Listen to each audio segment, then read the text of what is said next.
In the quiet heart of Montana, where the mountains scraped the sky, lived a rancher named Ethan Cole. Ethan was a man carved from the land itself, proud, stubborn, and owner of a magnificent black stallion he called Shadow. Horse and man were a single silhouette against the sprawling sunsets, a symbol of untamed spirit. One humid evening, as dusk painted the fields in shades of purple and orange, a low, menacing rattle echoed from near the barn. Ethan, grabbing a shovel, found a large rattlesnake coiled defensively in the dust. The local folks, steeped in old traditions, had always warned against harming the creatures that guarded the land. They were said to be ancient spirits, protectors of the balance. But Ethan, ever the pragmatist, saw only a threat. With a swift, merciless strike, he ended the snake's life, tossing its limp body into the tall grass, dismissing the old tailies as nothing more than fireside chatter. That single act of violence, however, was a stone cast into a still pond, and the ripples began almost immediately. The first sign of trouble came from Shadow.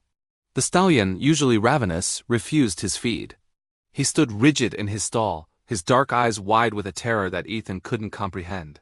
He'd snort and rear at nothing, his powerful body trembling as if fending off an invisible predator. It was as if the very air in the barn had grown heavy and cold. Soon, the unease crept from the barn and into Ethan's own home. Sleep became a luxury he could no longer afford. Each night, a faint, dry rattling sound would slither into his dreams, pulling him awake.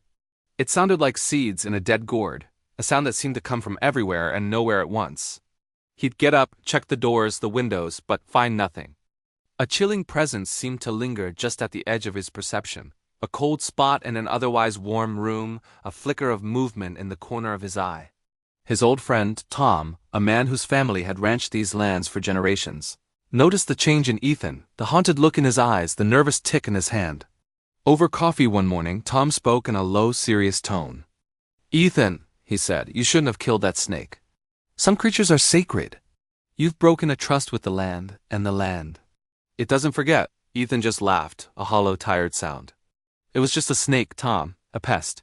But even as he said it, a shiver traced its way down his spine. The confidence he once wore like a second skin was beginning to fray. The night of the next full moon was different. The moon hung in the sky like a blood orange, casting an eerie, crimson glow over the ranch. Drawn by an inexplicable urge, Ethan walked towards the barn. And there, coiled in the exact spot where he had killed the rattlesnake, was another. But this was no ordinary serpent. It was impossibly large, its scales shimmering with an unnatural, pulsating red light that mirrored the moon above. Its eyes were two burning embers, and its rattle was no longer a dry whisper but a deafening roar that shook the very ground. Paralyzed by a fear he had never known, Ethan could only watch as it struck, its fangs sinking deep into his leg. The pain was immense, a searing fire that shot through his veins. He collapsed, certain this was the end, but he didn't die. He woke up in his own bed hours later, his leg throbbing. When he pulled back the covers, he saw the bite mark. It wasn't red or swollen. Instead, the skin around the two puncture wounds was pitch black and cold as a tombstone. The venom, it seemed, wasn't meant to kill his body, but to corrupt his soul. From that night on, Ethan's descent into madness accelerated. The rattling was constant now, a maddening symphony inside his head. He heard whispers in the wind, taunting voices that spoke of his cruelty, his arrogance. He started seeing things, the shadow of a massive snake slithering along the walls, its form twisting and contorting in the firelight. He'd wake up screaming, drenched in a cold sweat, the phantom sensation of scales brushing against his skin. Shadow, his once loyal companion, now shied away from his touch, as if sensing the venom that now flowed through his master's veins. The curse reached its horrifying climax a few weeks later. A fire, born of no discernible cause, erupted in the night, consuming Ethan's home with an almost sentient fury. The flames licked the sky, turning the night orange as neighbors watched in helpless horror. By the time the fire department arrived, there was nothing left but a smoking skeleton of a house.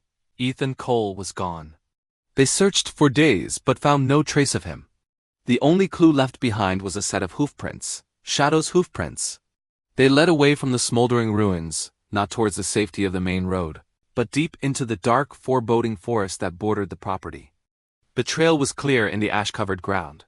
But what was truly unsettling was the second set of tracks that accompanied the hoofprints, a wide, serpentine trail, as if a giant snake had slithered alongside the horse, their paths intertwined. The story became a local legend, a chilling cautionary tale whispered around campfires. They say Ethan didn't die in the fire. They say the curse bound him, not to death, but to the very creatures he had disrespected. Some claim that on nights when the moon hangs red in the sky, you can still see them near the old abandoned mines deep in the forest. A magnificent black horse, its eyes glowing with an otherworldly light, and riding on its back, or perhaps coiled around it, the spectral form of a giant rattlesnake. Horse and serpent, forever bound by a curse born from a single act of cruelty. The tale of Ethan Cole serves as a stark reminder. Nature has a long memory. It remembers every kindness, and it never forgets a debt. Every act has a consequence, and the universe has a way of balancing its own scales. Respect all living things, for even the smallest and most feared creature holds a power we can't possibly comprehend. What we perceive as a pest might just be a guardian in disguise. Thank you so much for joining me on this chilling journey. If you enjoyed this story and the lesson it holds, please hit that like button and consider subscribing for more tales from the shadows. Stay safe, and always, always respect the world around you.